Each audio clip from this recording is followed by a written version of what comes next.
ఈ అబ్బాయినండి. కౌలు పిల్లలు ఎవరికి పుట్టారు? ఆ అమ్మాయికా?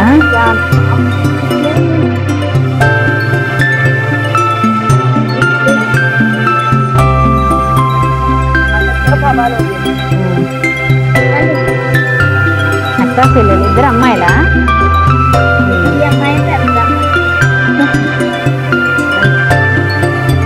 వాళ్ళ నాన్న కదా సీత గీత సీత గీత బాబు పేరు గీత సీత గీత గీత సీత అంట.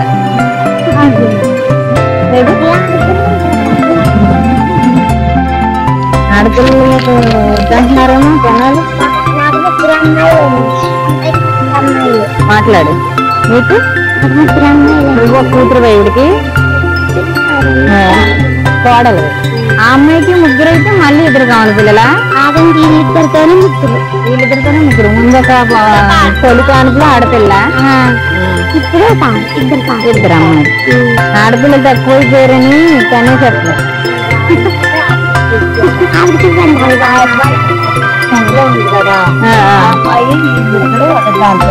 పట్టుకోండి. ఏది చిన్నగా ఏంటిది మళ్ళా ఒక్కొక్కరు పోలిక ఉండదు. ఇచ్చేసొస్తా గీత గీత అంటే అండి చూసారా మన పిల్లలు కౌలు పిల్లలు. మాట్లాడండి. ఇప్పుడు భలే ఉన్నారు ముద్దుగా. మాట్లాడిందా? ఇద్దరు పాలు పెట్టారా? పాలు బానే ఉందా? ఆరోగ్యం ఉందా? కోత బాల పాలు సరిపోతుంది కదా?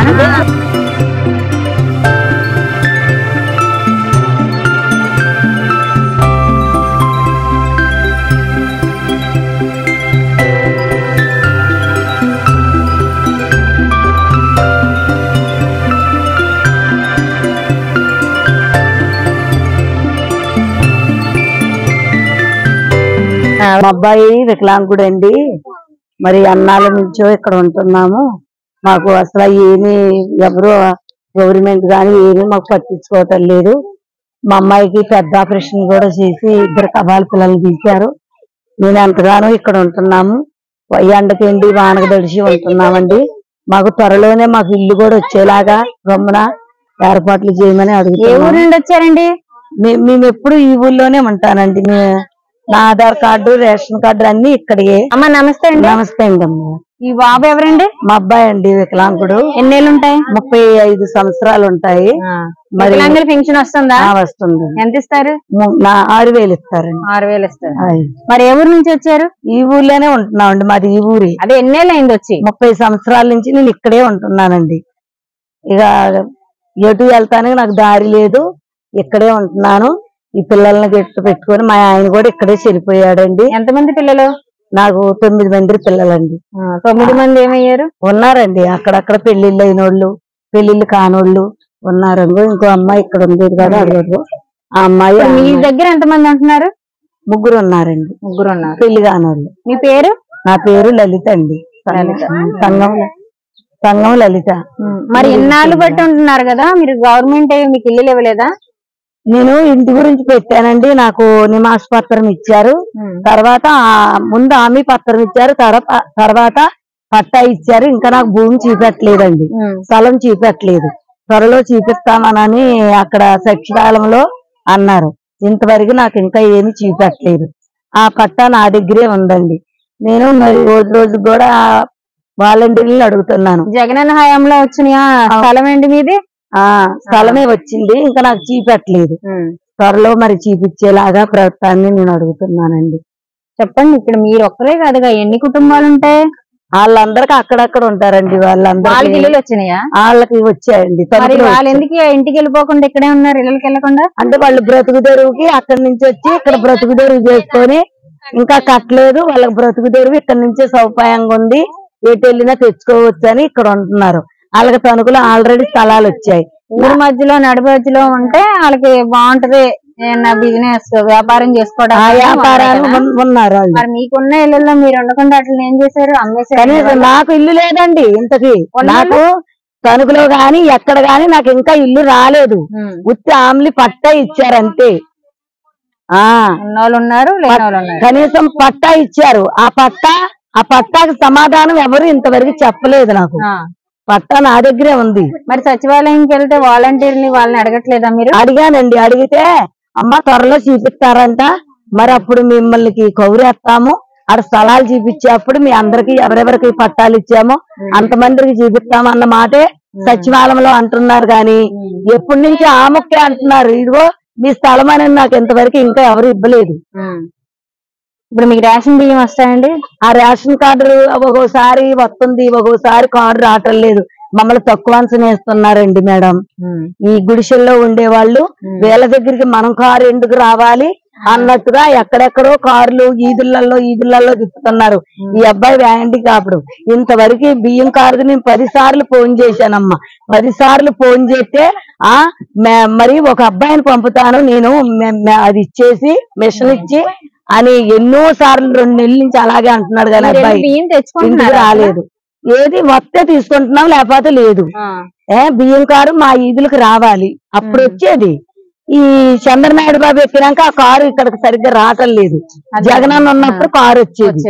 ఇప్పుడు గవర్నమెంట్ మారింది, టైం పడుతుంది అంటున్నారా, లేకపోతే మీ బియ్యం వాళ్ళు తినేస్తున్నారా? లేదండి, వాళ్ళు తింటారు, అప్పుడప్పుడు ఇస్తున్నారు.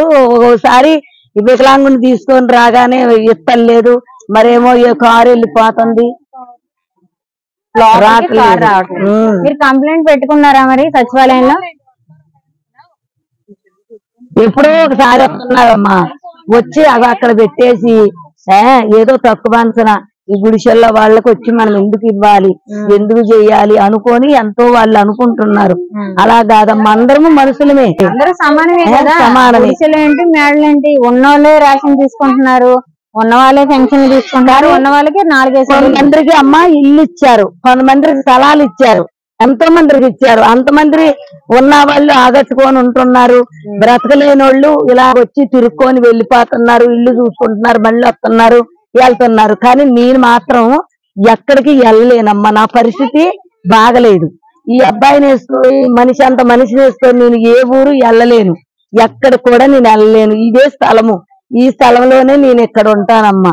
నాకు ఈ వికలాంగుడు ఉన్నాడని బియ్యం కారు నా దగ్గరకు రావాలి, బియ్యం కారు వచ్చి నాకు ఇవ్వాలి, పెన్షన్ కూడా నా ఇంటికి వచ్చే ఇవ్వాలి. ఆ అమ్మాయి ఒక్కోసారి అక్కడికి వచ్చి రాండి అని అంటది. మేము ఎన్ని సంవత్సరాల నుంచో ఉంటున్నామండి, 30 సంవత్సరాల నుంచి. నాకు పట్టాలు ఇచ్చారు, ఇంకా భూమి చూపెట్టలేదు. ఇదమ్మా మీ స్థలం అని కూడా ఇంతవరకు చూపెట్టలేదండి. నేను ఎదురు చూస్తున్నాను. మా ఆయన గారు మొన్న ఇక్కడ చనిపోయారు. మాకు వికలాంగుడు బాబున్నాడండి, వాటితోనే నేను ఇక్కడ బ్రతుకుతున్నాను. నా పేరు లలిత అండి. నేను ఎప్పుడు ఇక్కడే ఉంటాను, ఎటు వెళ్ళనండి. ఏ జిల్లాకి ఏ ఊరికి కూడా నేను వెళ్ళను. నాకు స్థలం చూపించిన దాకా ఈ దెబ్బ మీదే ఉంటానండి. 2 నెలలు ఇవ్వలేదండి. మరి నేను అడిగాను, నేను 10 సార్లు ఫోన్ చేశాను, 10 సార్లు కూడా నేను మెషిన్ ఇచ్చి ఇంటికి పంపుతాను అన్నాడు. మీకు ఎన్ని కేజీలు వస్తాయండి రేషన్? నాకు 30 కేజీలు వస్తాయి. నెల సరిపోద్ది. ఎంతమంది ఉంటారు ఇంట్లో? 5-6 ఉన్నామండి. 3 ఆడపిల్లలు కలిసి ఉంటున్నారా? ఆడపిల్లలు, వికలాంగుడు, మీరు, మనవరాలు, ఇంకో చిన్న అబ్బాయి కూడా ఉన్నారు. 30 కేజీలు సరిపోతాయా మరి? చాలవండి, అలాగనే పోషించుకుంటాను. చిన్నాన్న భార్య, 3 పిల్లలు, వాళ్ళు కూడా మరి అందరికి 5 కేజీలు కదా. వాళ్ళకి లేదండి కార్డు, వాళ్ళకి లేదు. నాకే ఉంది కార్డు, వికలాంగుడు పిల్లడు కార్డు ఉంది. ఎన్ని నెలకి ఇప్పుడు 30 కేజీలు వస్తే ఎన్ని రోజులు వస్తాయా, నెల మొత్తం వస్తాయా? సగం రోజులు ఏం చేస్తారు? పొట్టికాడ బయట బియ్యం తెచ్చుకుంటారా? కేజీ 60 రూపాయలమ్మా. కేజీ 60. 5 తెచ్చుకుంటాము అప్పుడప్పుడు. ఇప్పుడు ఇవాళ ఏం తిన్నారు? ఇవాళ ఏమి వండుకోలేదు, అసలు అన్నమే వండలేదమ్మా. డబ్బులు లేవు, బియ్యము లేవు, ఎవరికి చెప్పుకోకుండా అలాగే ఆ మూలలో కూర్చొని ఉన్నాను. అంతలోకి పాపం మీరు వచ్చారని గబగబా అని పైకి లేచానమ్మా. ఇంతసేపు అక్కడ అడ్డం పడిపోయి ఉన్నాను, మీరు వచ్చారని గబగబా పైకి లేచాను. వండుకున్నా వండుకోకపోయినా ఒకరి దగ్గరికి వెళ్ళి నేను అన్నం పెట్టండి అని కూడా అడిగేదాన్ని కాదమ్మా. మా అమ్మాయి ఉంది, మా అమ్మాయి కొంచెం అన్నం పెట్టి.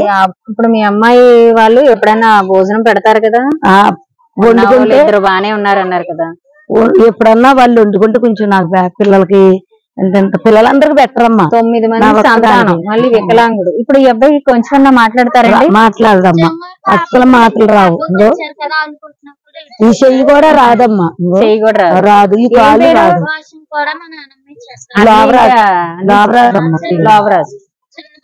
అదే ప్రతిదీ ఇంకా చిన్నపిల్లలే తాకవలసిందే. అవును, కాలు ఏమి రావు, మాటలు రావు. ఇప్పుడు అబ్బాయికి ఇచ్చే 6,000 పెన్షన్ మీకు ఆధారం?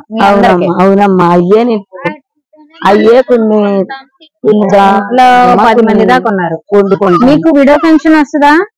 అది మొన్న దాకా వచ్చేదండి. మీ భర్త ఎన్ని రోజులైంది చనిపోయి? అంటే ఎన్ని ఏళ్ళు అయిందండి?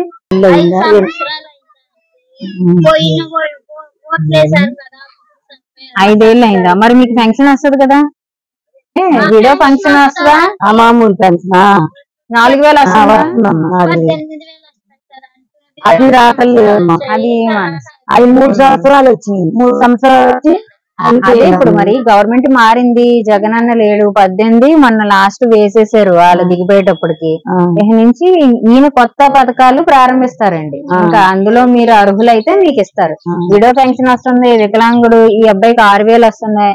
మీరు ఈ 10 మంది 12 మంది సంతానం ఉన్నారు ఇంకా పిల్లలతో, వాళ్ళందరికీ 10,000 ఆధారంతో ఏదో సాకి రావాలి. అల్లుళ్ళు కుదరలేరు, ఇంకా ఉన్న 2 అల్లుళ్ళు ఏదో మీకు ఇంత అన్నం పెడుతున్నారు, అప్పుడప్పుడు లేనప్పుడు రోజు పెట్టరు. మీ బాధ చెప్పుకున్నారు. పాప నువ్వు మాట్లాడతావమ్మా? మాట్లాడు. ఏమవుతారు ఈయన? మా పెద్దనాన్న అవుతారా ఆంటీ. మేము ఎప్పటి నుంచో ఇక్కడే ఉంటున్నాం ఆంటీ. మా తాతగారు కూడా చనిపోయారు. అప్పటి నుంచి మా మమ్మల్ని చూసే వాళ్ళు ఎవరు లేరు ఆంటీ. మా తాతగారు ఉన్నా కూడా మా తాతగారే అక్కడ తెచ్చి మా కడుపు నింపి. అలా కాదు, నువ్వు చెప్తా అన్నావని మైకిచ్చి ఎడితే ఇవ్వను. చెప్పాలి, ధైర్యంగా చెప్పాలి. చెప్పు. ఇప్పుడు ఏంటి ఇల్లది కారిపోతుంది అంటున్నావు? మా ఇల్లు కారిపోతుందంటే ఎలకలు కూడా గుంతలుగా చేసేసారంటీ. మేము తానం చేస్తా కూడా బాత్రూమ్ కూడా లేదంటీ. అదే మీకు మరుగు కూడా లేదు, ఆడపిల్లలు అయ్యండి. మళ్ళీ ఎవరో పట్టించుకోవటం లేదంటీ. మా నాన్నమ్మకి పట్టా ఇచ్చారా, పట్టా కూడా ఎవరో సమాధానం ఇస్తలేదంటీ. మీ పరిస్థితి ఏంటమ్మా అని కూడా ఒక్కరు కూడా మా దగ్గరకు వచ్చి అడగతలేదంటీ. ఎంత ఉన్న వాళ్ళైనా అధికారం వాళ్ళ పనే చూసుకుంటున్నారంటీ.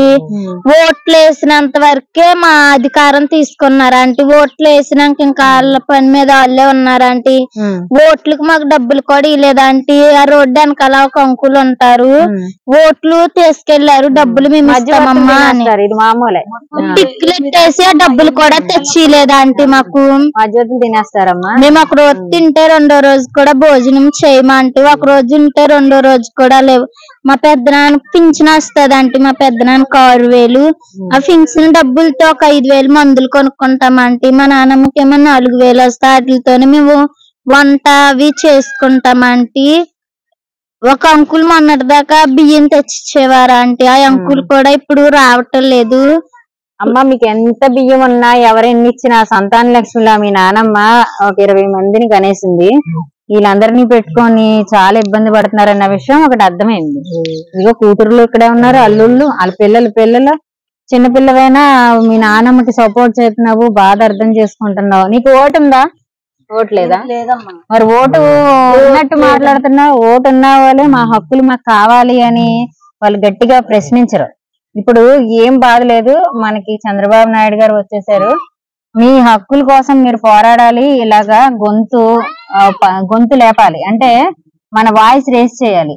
ఇక్కడ మన ఎమ్మెల్యేలు ఎంపీలు కూడా ఆదిరెడ్డి వాసు గారు కూడా చాలా మేలు చేస్తారు. ఆదిరెడ్డి కుటుంబం అంటేనే ప్రజల కోసం అండగా నిలబడే కుటుంబం. మీరు ఒకసారి కనిపించి మీ బాధ చెప్పుకుంటే మీకు చాలా మేలు జరుగుద్ది. త్వరగా మీకు అసలు ఇల్లు ఎందుకు రావట్లేదు? ఇంతమందికి ఇచ్చిన వాళ్ళకి ఇల్లు, తీసుకున్న వాళ్ళే తీసుకొని మీకెందుకు రావు ఇల్లు? ఒకటి వచ్చి మీరు ఎవరికైనా అమ్మేసుకున్నా ఉండాలి, లేక మీ మొన్న జగనన్న గారు మీ పట్టా అలాగా పక్కన పెట్టారు. అది అందరికీ అలా పట్టా ఇచ్చి ఆపేరండి, మీరేం భయపడిన అవసరంలా. ఇప్పుడు అవి పెండింగ్ ఉన్న వరకు వీళ్ళు చూస్తారు. ఈ ప్రభుత్వం, కొత్త ప్రభుత్వం చూస్తుంది, తెలుగుదేశం వాళ్ళు. మాకు ఎక్కడ ఇల్లు లేదా అంటే మా చిన్నప్పటి నుంచి మా నాన్నమ్మ వాళ్ళకి రేషన్ కార్డులు అవి రేవా ఆంటీ? ఉంది, నా దగ్గరే ఉంది, ఇంకా స్థలం చూపెట్టలేదు. అది చూపిస్తారండి, కొత్త గవర్నమెంట్ రావడం వల్ల మనకి పనులు కొంత టైం తీసుకుంటారు. అవునా, అది చూపిస్తే నేను అక్కడికి వెళ్ళిపోతాను. మీరు ఏం ఆధారపడద్దు, మీ ఇల్లులు మీకు వస్తాయి. ఆ పాప చెప్పడం ఏంటంటే అండి, ఇల్లు లేవు సరిగ్గా, అందరూ గుడిసెలే. వీళ్ళు ఎక్కడి నుంచో వచ్చారు, 30 ఏళ్ళ నుంచి బతుకుదారు ఇక్కడే సాగిస్తున్నారు. ఒక ఆడపిల్లలు, చాలా మంది ఆడపిల్లలే ఉన్నారు ఇక్కడ, మగ పిల్లల కన్నా సంతానం. కనీసం మరుగు కూడా లేదు. ఇక్కడ స్నానం చేయడానికని, బాత్రూమ్లకని చాలా ఇబ్బంది పడుతున్నాం మేము. మా జీవితాలు ఏంటి, మాకు ఒక ఇల్లు ఇవ్వండి, మాకు ఇల్లు ఇప్పించవలసిందిగా మేము అర్థిస్తున్నామని పాప చెప్తుంది.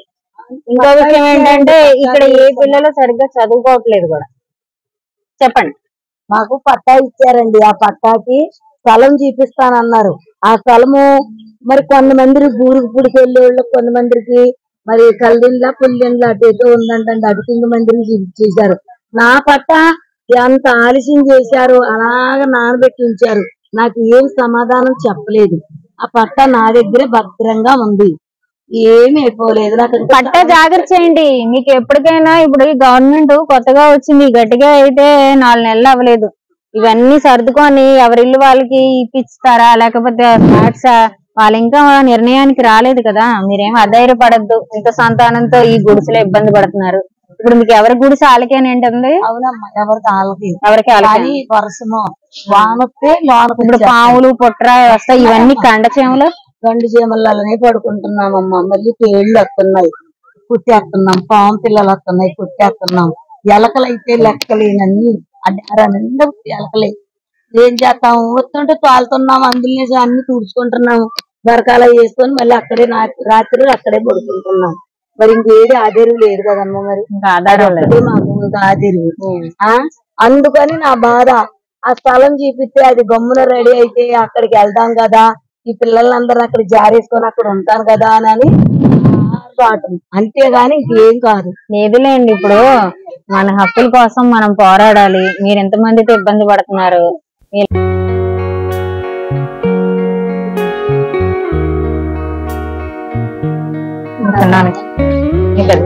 బట్టలు ఇట్రా ఎదురుగా ఇచ్చేసి ఎవరో పెట్ట. అమ్మా ఇదిగో బియ్యం 10 కేజీలు. 10 కేజీలు. మాకు వేసుకుంటా కూడా బట్టలు ఉండవా అంటే, ఆ అక్కే బట్టలు ఉంటే తేండంటి. మా నాన్నమ్మకు కూడా చీరలు ఏమన్నా ఉంటే తేండంటి. మా పెద్దనాన్నకి ఇలాంటి బన్నీళ్ళు ఇప్పుడు ఇచ్చారు కదా అంటే, షార్ట్లు అలాంటివి ఉంటే తేండంటి. మాకు వేసుకుంటా కూడా బట్టలు లేవంటి. మీ పరిస్థితి ఇప్పుడే కదా చూసాం, మరి ఇంత దారుణంగా ఉందని తెలియదు. ఇంకా అందరూ గుడిసెల్లో ఉన్నా ఈ పనులు మీరు చేసుకొని బాగానే ఉన్నారేమో అనుకున్నాం. తెలిసింది కదా, నేను తీసుకొస్తాను. మా పరిస్థితి అంతా అడిగినందుకు థ్యాంక్స్. అలాగే, నా పనే ఇది. ఎక్కడ పూర్ పీపుల్స్ ఉంటే అక్కడికి వెళ్ళి హెల్ప్ చేస్తాం. ఇది మాకు చేతనైనంత. అర్థమైందా? అదే మీ నాన్నమ్మకి ఈ చేత పెట్టేసి తీసుకోండి.